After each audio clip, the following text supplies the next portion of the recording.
Welcome back to Tales of the PowerAge. Hi guys, hope you're well. Hey. Hello, Dorothy. Oh. Right, okay, what we got for you now? We've got the garden party. Marillion playing the bowl at Milton Keynes. And actually, you could argue the highlight, or one of the highlights of their illustrious career. So we're going to talk through this. Three of the guys were there. Lots of things going on. An eclectic bill, I think you probably all agree. But this preceded Donington by a couple of months. And these guys have got lots to say and got lots to share on this pod today. So let's go over to, let's start with you, Gav, because a couple of your favourite bands on this. Yeah, I could hardly believe my luck when they announced this. I'm a massive Marillion fan. Gary Moore, I've already seen him at Oxford, possibly Hammersmith. Magnum, seen loads of times.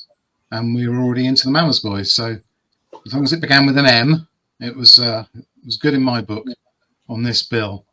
So yeah, the adverts were intriguing because they started off putting in with a Magnum with a previous logo, not even the one before, which was a Storytellers Night, and then they quickly replaced it with their new logo, with their new record company, which is Polydor. So we were all intrigued to see why they'd done such a massive change to their logo. So that was cool.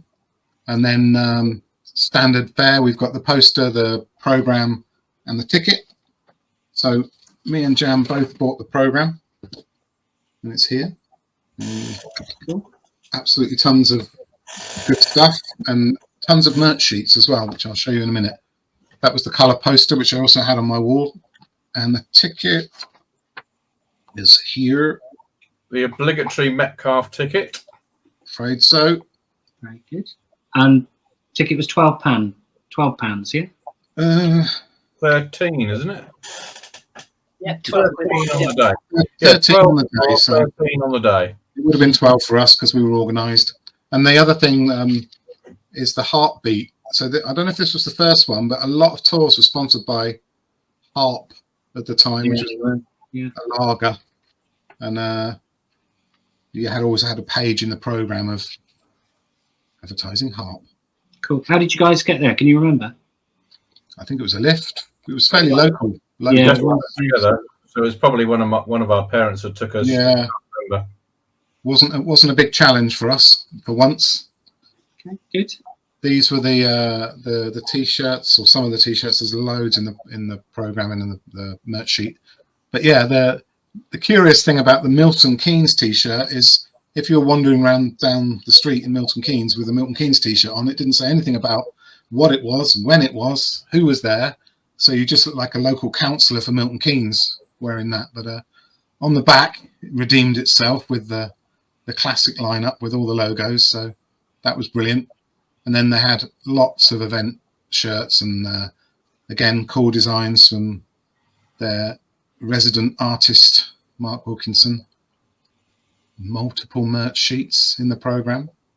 So Marillion caught onto this quickly. They followed the Iron Maiden and deliberately, and said it in interviews, they followed the Iron Maiden merchandising rule of thumb. That's why they had the Jester, and then they had other recurring characters for the merch and the album covers and all that stuff. It's very smart from the start. And that's what the stage looked like. So they even incorporated the iconography into the massive banners in front of the PA. And the photo there is a young man who is a friend of ours on Twitter called Roger. He sent us the photo and said, I think it was his first gig deal. Yeah, it's with his best mate there. It was his first festival, which I believe he really enjoyed. I thought it was fantastic. The weather looks great, which always helps. And then went to Donington a few weeks later, to which his eyes were well and truly opened given the feralness of Donington. So it was very polite compared with Donington. Yeah, it looks very polite and civilized. Yeah, and of course, no one's sleeping over, are they? In terms of camping, so yeah, that's the difference. Yeah, my overriding memory for this one, it was garden party. It was just down the road for us. This is in Milton Keynes, just down the road for us, so within an hour travel wise. And everything about it was the opposite of the Doningtons. We'd been to Nebworth, we'd been to Donington, and this was just so different. And it had that it goes without saying, the natural bowls. It was an arena, and it was fantastic. It was just so different. There wasn't any no camping. There wasn't any facilities. No, everyone knew that you couldn't camp. It wasn't a sort of place like Donington where you could just pile out and just sleep in a ditch. It wasn't like that. It was Milton Keynes, but you knew that. And the people that went along to this, as far as the bands that were playing, it wasn't your regular metal was it? It was a little bit more cultured than that, a little bit different. That's why I didn't go. As it happened, all these 4 bands, as Gav said, they were all bands that we loved. I'd seen all of them already, and we were only 3 years into my gig-going career. For them all to be local at, and this to be a local for Marillion, they're just down the road in Aylesbury. It felt really good, and the sun came out, like you said, Dill. Welcome to the garden party. It was exactly what it should have been. It's really, really great. Yeah, and this is just proving that I was local at the time, because this was a local cutting from the paper, and I couldn't believe it, being such a Marillion and Magnum fan, seeing a photo of my boys in the local paper. It was excellent. So I saved it. So there you go. Not sure how many people have got that.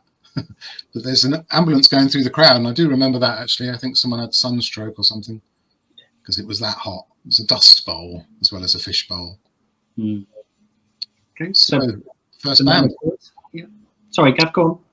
Yeah, we've talked about Mama's Boys before in our Nebworth pod, and this was a year later, and we were still obviously massive fans. Hardly any photos exist of Mama's Boys online, so that's why I've included a Magnum crowd, but obviously it was the same people. And they opened up and they did a great job. They were fantastic, and again, I think recorded for the Friday Rock Show or Radio 1 something, but I had this on tape at one point as well as the Magnum set. I wonder how disappointed that fan was with the flag and the logo had changed. He spent all that time embroidering that flag only for the logo to be changed just before the gig. That's a good logo. Yeah. How did you feel about that, Gav, with that flag? Were you all right that you'd spent all that time embroidering it, that they changed the logo? I got both those logos on the back of my battle jacket, as we didn't say at the time. But they were. Well, we can talk about it more when Magnum come along. But they were trying. I guess the record company wanted to move them in more of a commercial, straight ahead way, rather than the Wizards and storyteller look of an album. But I think Mama's Boys were still on the Power and Passion tour a year later, weren't they? So they didn't have any new product. But no. But and again, they were perfect for just this event. They were perfect. They came out. They don't play long songs. They're the opposite of. They're out. They come. They just start rocking.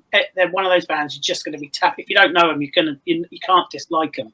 Yeah, they play with passion as well. Three bros. They come out and they did a really good job. Just an in and out was that 2, 6, 7 tracks. Leave everyone with a cover. Mum are all crazy now. Goes down an absolute storm. So, and they did go down they went down really, really well. Okay, cool. Gaps, do you remember anything from Mama's Boys? No, I think I saw them 3 times in my life, and don't remember a single thing about them, unfortunately. Because honestly, I've got the Power and Passion album, and I bought it when it came out, same as these boys, and we absolutely loved it.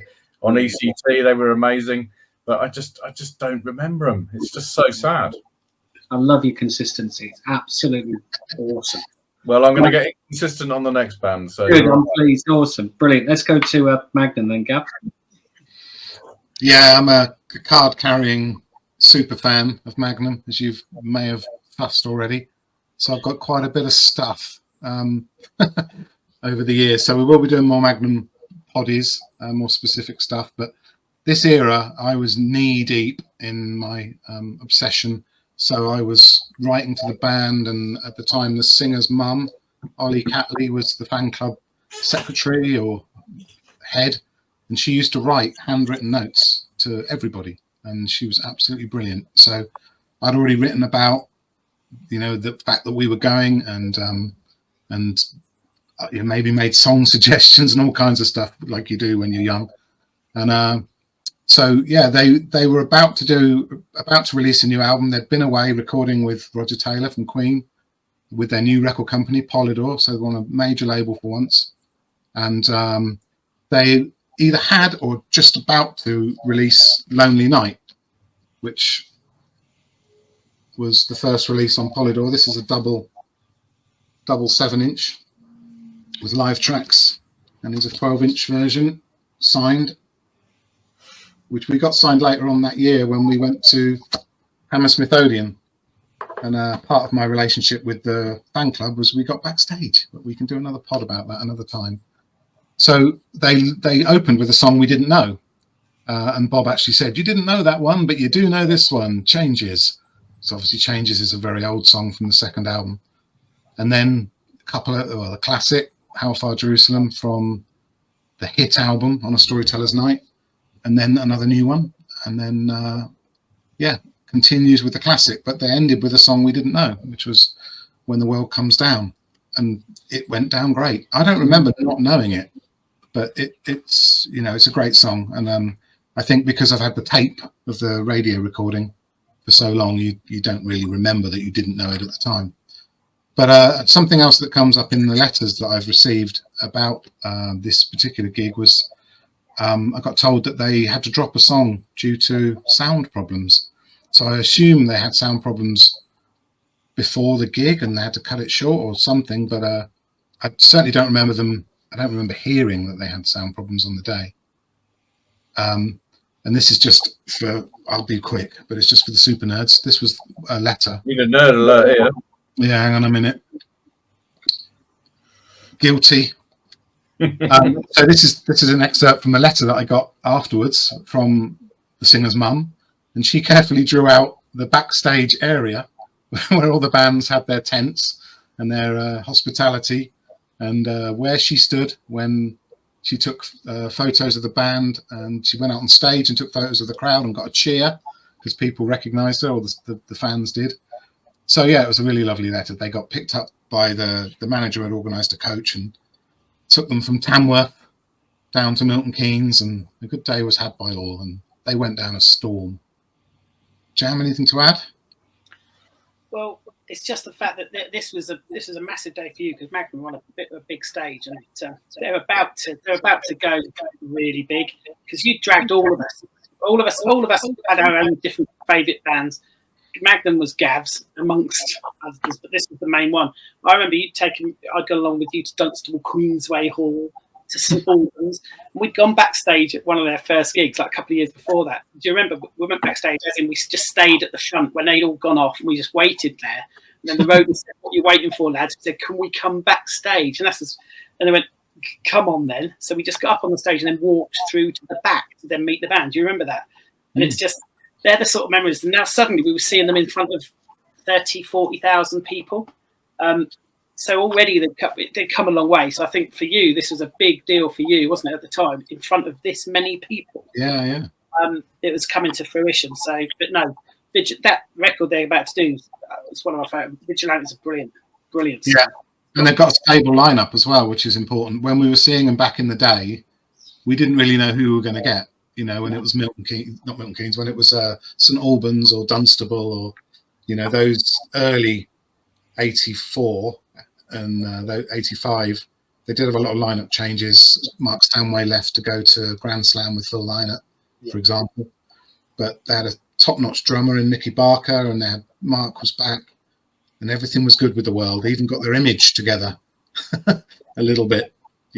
So it was good. Initially, the record company had a really good effect on them. Yeah, but no, this is quite brave though, with opening and closing the show with those two. Very, yeah. I guess they were super confident with the material. Yeah. Okay, good. Gappy, what do you remember?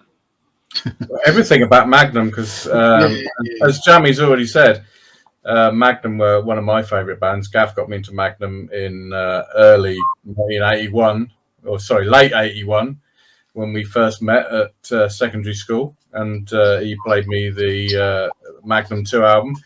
And then when 82 rolled around, we got into Chase the Dragon, which was their third album, or third studio album. We went to see him for the first time in February 1984 at Dunstable, and this was going to be the 6th time I think both of us had seen them in 2 years.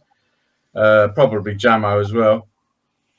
As he says, we didn't know Vigilante as a song. Great song. We didn't know it when it came up, but then he got changes and How Far Jerusalem. We'd seen them about twice or maybe 3 times on the Storytellers Night tour.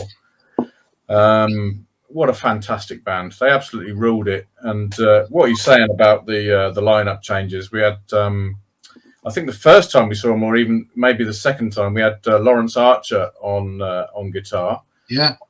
We didn't see Tony Clark. It might have been the first time, might have been the second time. Can't remember. But he went on to be in Grand Slam with Phil Lynott. Yeah. And yeah, meeting him. I remember we met him either at St Albans or Dunstable, and we got Mark Stanway's towel, and we had to rip it into little bits to have a piece each. It was absolutely brilliant. If only we'd known we'd get about 6 more towels, we could have kept one each. Yeah, they're absolutely fantastic. They do not let you down as a band. No, absolutely love Magnum. Okay, Brilliant. excellent. Good to see, and we've all seen Magnum quite a few times over the years. So I didn't know it was they were pushing the album on that Garden Party. That's really, really interesting. So let's go to the next band, which was Jethro Tull. Jethro Tull, who again probably quite you could argue was quite unusual to join this set list. They've been absolutely massive in the States in the 70s, playing stadiums massive. I mean, really, really massive. So yeah, probably quite a coup for Marillion to get them on the bill, I guess. Yeah, I think. We think that perhaps that because Marillion were proggy and maybe slightly older, that they thought that this would be a perfect kind of tribute to their inspiration in some instances. So they got Jethro Tull on the bill to kind of fulfill that need, and also maybe put them in front of a slightly younger audience. Because, mutually beneficial, basically, for them to be on the bill. Yeah. Anyone remember what they like? I mean, some great songs on there. There's some great songs on there. I don't remember anything about them, to be fair. I was just disappointed they didn't play Cross-Eyed Mary, which was B-side of The Trooper for Iron Maiden fans, which is a great song, especially the Iron Maiden version. But they didn't play that. That would have been the only song I'd have known by them. But I've heard so much more of them in the years hence, and I'm really into Jethro Tull now. I'd go and watch them now. I think they'll be absolutely brilliant. Yeah, I do remember with the natural bowl that we were in, the arena that we were in. I remember it was a beautiful summer's day.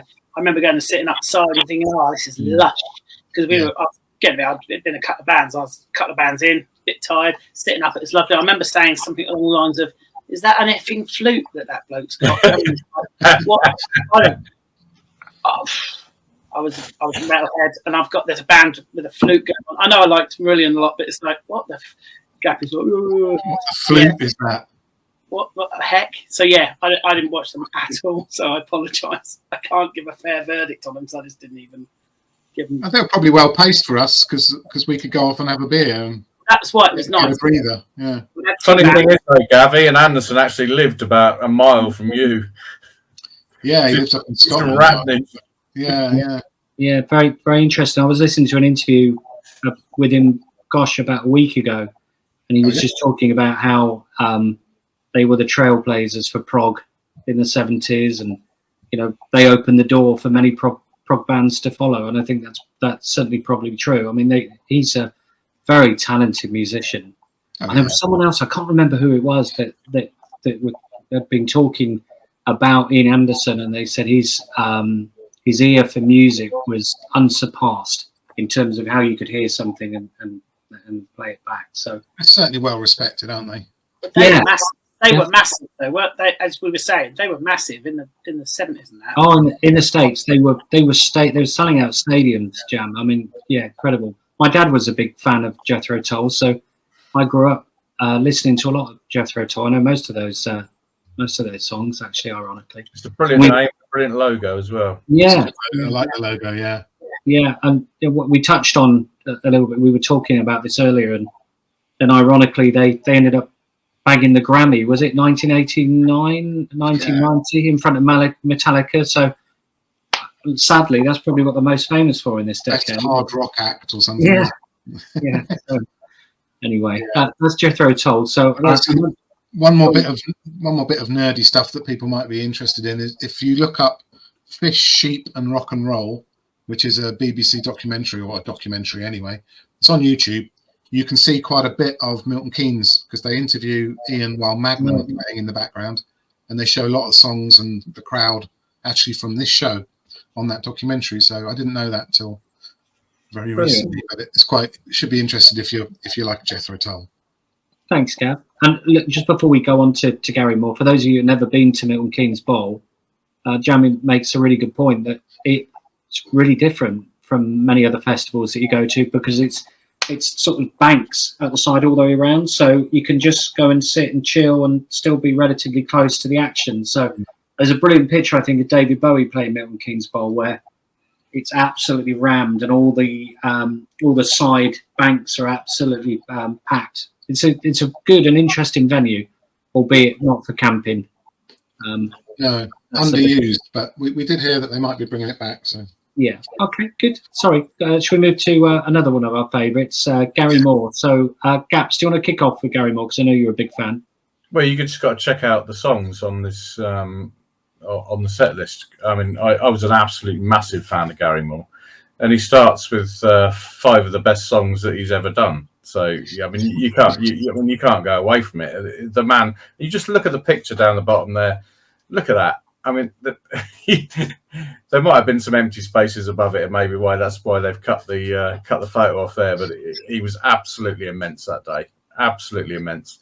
I can't think of a single song that I'd have rather heard him play. To be honest, he was brilliant, absolutely brilliant. And we weren't right down the front, but we were fairly close for him.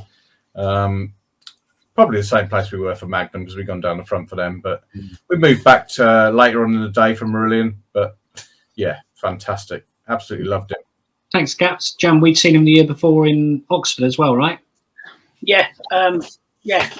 he was this is in the middle of his metal phase because, of course, I was a big Thin Lizzy. Actually, I didn't even realise I'd done that on purpose. Got a Thin Lizzy t-shirt on here. I'm a big Thin Lizzy fan. And, of course, Gary and Phil, very close friendship, different things that had happened with them. So, yeah, very aware of Gary Moore. I saw him at Donington in '84. I love the Victims of the Future record. It's an absolute banging record. Yeah, it is. Love it. So he was very much up there with all of us. The difference was he had hit singles and stuff as well with Empty Rooms and, of course, Out in the Fields. And he was very much in the eye, for the press and everything. He was a big star, wasn't he? But, yeah, as we all know and we've seen since, he had a massive love for the blues. He was an amazing guitar player. And we loved metal, so this is what we wanted to see. And we still had a few more years of this before he turned his back on metal and did what he really loved. And this is a great show that he put on. He's here. We've been talking about what records he's actually having out at this time. But this, as Gappy said, great set. Yeah, it was really, really good. He went down an absolute storm, to be honest. But for him to be on this set, it was quite metal when you think about it. To be going on to perform, but went down really, really well because again, everyone would have known all these songs at the time. Yeah. Okay, Gav. Yeah, it's interesting because we didn't really clock this, but this album hadn't come out yet. This was going to come out the following year. No, later that year. Yeah. Yeah. So that had Wild Frontier on it, obviously the title track. So we didn't know that song. But yeah, this was his Irish album, so I guess he was writing and recording kind of Phil Lynott tribute songs and going back to his Irish sounding roots while he was performing the album before. So yeah, I mean, he carried on with a winning streak, because the next album is brilliant. Very fake drums, but apart from that, the songs are brilliant. And the Loner is off that album as well. Yeah. So we got an instrumental at the end that we didn't know either. That was the only strange bit, and I remember at the time thinking, well, it was almost like so there's, because often he used to play Prison Walkways, and he often used to end with that as well. And I was just thinking, why would you? It's an epic tune, but he'd sometimes end with that, and he didn't. He did the Loner instead, and it was like, and that's off of a record that wasn't out yet, so different, a curveball if you like, but it was really good. Okay, great picture. You're right. Look at the monitors. It looks like a firework box or pyro box behind him on the edge of the stage as well. So so I'm guessing that that was probably in use. But yeah, it was certainly well loved at the time and throughout his career. So shall we move on to the headliner of the day? Do you know what was interesting on the sketch you showed earlier, Gav, where they showed where all the bands were staying? Mm-hmm. She'd actually put Fish and Marillion. Did she know something we didn't? Yeah, good point. Yeah. Okay. Well, this was getting into the point of it was partly down to the relentless touring that they got put through in support of their number 2 album, I think it was, in terms of chart position. Misplaced Child, it might have even been number 1. They just toured and toured and toured, and they always did Christmas tours anyway, but they did, every kind of touring you could think of to support this album, and I don't think they ever got any time come up for air. And I think as Fish was the singer, Fish had to do more interviews than the rest of them, and was more under pressure to deliver and be, whatever a rock star had to be. And I think, that probably added to the angst of writing and recording the next album, which ended up being the final straw. Hey. So, but yeah, they were absolutely in their prime at this point, and they were down the road from where they started in Aylesbury. So we're talking 15, 20 miles away from their spiritual home, and playing a gig, what did we say, 30, 40,000 people just for them.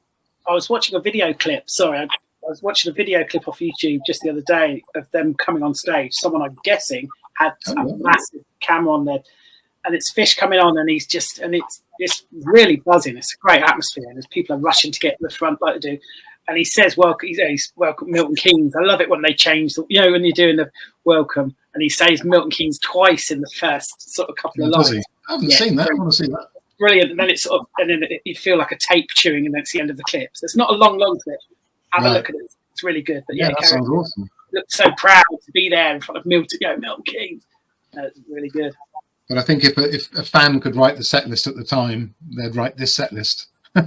Maybe not Freaks, but Freaks is funny in the context of all the best freaks are here in a festival situation. But they're all long songs. It's crazy, and they still did all of Misplaced Childhood, and then a bunch of long songs. That it's a long list. It's a long set list, but just what the Doctor orders, fantastic. And that the album there at the bottom it was just in Germany to promote. They carried on doing German dates. I think there's a sticker there that you can see the German dates on. Yeah. So yeah, this was using the artwork and the song Garden Party, but essentially just promoting the German festival dates. But yeah, it was perfect in my opinion. And we were riding high that a band that we were into for a few years were this big. And although they lost a few fans, I think probably with the hit singles they had on Misplaced Childhood, they didn't lose me. I loved it. But the difference as well, those tunes, He Knows You Know wasn't on there, which would have been, but these are one of those bands that everyone knew every word, and everyone shouted every word back, didn't they? It might go without saying. Nowadays, I can remember the words from then. Obviously, I can't remember words now, but those songs, and I think the fact that Incubus and Fugazi as encores as well, it's like Forgotten Songs, but all the big songs, all the big hitting songs, they still played them all, even though they played a whole record of Misplaced Child. Yeah. You could argue they're deep cuts. Incubus is a deep cut. Incubus is the greatest Marillion song of all time. Bar none. But they're all there. But every word would have been sung back. Because I remember the atmosphere was quite something, wasn't it, for this? Because it was such a big thing. They had it in the palm of their hands, and Fish being Fish, absolutely wonderful front man, and commanding presence, to say the least. You just do what he says. Great pictures, great album. Gappy, any memories from the encores? Any particular song apart from Incubus that stood out? Well, this was the first and last time I ever saw Marillion, and it was one of the greatest days of my life. Gav had got me into them, because typically it was Gav that got me into anything. He'd recorded me Fugazi, which is still one of my favourite albums of all time. It's in my top 5 albums of all time, and it's still my favourite Marillion album by a country mile. You got Assassin, and then to come back with Incubus and Fugazi for me. I was never really into Misplaced Childhood. There's a couple of good songs on it, but I didn't really like it. But you've got Script, you've got Garden Party to start, and then you've got Market Square Heroes. I think Market Square Heroes is just a single, isn't it? It's not on an album. What a great song that is. Forgotten Sons as well as a single, no less. You look at those. You look at the last 4 songs: Forgotten Sons, Incubus, Fugazi, Market Square Heroes. That must have taken an hour just for those 4 songs. It's just absolutely mental. They must have played forever. Yeah. It must have gone on for such a long time. So it must have finished at 10:30, because it's right. Anyone that's been to MK Bowl, it's nearly in the centre of Milton Keynes. It's not far off. Well, they must have come on early. That's what I can say. Yeah, I don't know if anybody knows what the length was. It's got to be 2 hours, isn't it? Yeah. Oh, easy. Yeah. You can't have done a lot of talking. Excellent. Did you guys buy a T-shirt at all? Did anyone buy any merch? No, not this one. Yeah, I had the Milton Keynes one. I don't know what. There you go. The one you just missed? It had Magnum on the back, so Oh. I had to have it. But to put it in context, this was this a couple of weeks before Queen and Quo at Wembley Stadium. We all went to Donington, which 2 literally months later, 6-7 weeks, got T-shirts. There was a lot going on this summer. A lot of expense. Yeah, there was. Okay, good. I think they got up to some stuff after this gig as well, Gav, Marillion, right? They went off from this to do a European tour with Queen, no less. So it's absolutely amazing. So yeah, Level 42 as well. Photos exist of Fish on stage with Freddie. There are a few actually if you search, but that was probably the only live one I could find. How perhaps that we're talking about this Milton Keynes day. I mean, for me overall, it was such a great day, and it was such a chilled vibe, and there were none of the bottle fights and shenanigans that you would have going to a thoroughly Earth Dog, river-headed type metal Donington. It was a really great day, and interesting that they went off to be with Queen, because Queen famously played the Bowl, and Status Quo famously played. There's some big gigs. For me, a criminally underused resource that just hasn't been used as much as it should have been over the many years. It's a great medium-sized festival venue that just doesn't seem. I know there's been plenty there, but just not enough in my opinion. So hopefully it'll be used in the future. Excellent. So that's Queen. At the end, managed to get in a game. That's Marillion Garden Party. So thanks for your recollections on that, guys. Some really good comments and some nice shares, Gav. In particular, some of the Magnum stuff. I think Brilliant, mate. that's really interesting, and I'm sure any Magnum fans out there will be loving that. We'll be lapping it up. So please like, comment, subscribe, get involved. Please comment on some of the stuff that you've seen. I'm sure there's some stuff that we've been able to share today that you may not have even know existed. If you want to follow us on Facebook, we're on Tales from the PowerAge. If you want to follow us on X, formerly known as Twitter, that's Tales from the PowerAge at TTFTPR. I'm not doing a West Ham thing, by the way. Or online at www.talesfromthepowerage.com. If you want some merch, you can get it from Redbubble on redbubble.com merchandise, Tales from the PowerAge. And please ring the bell. It really helps with our algorithms, apparently, and we'd love that. And also, if you ever see us at a gig, you can ring Jammy's bell anytime. And you can get him a drink as well. That's it from us, guys. Hope you enjoyed it. Speak to you soon. Take care. Cheers. Bye. Bye. Bye bye.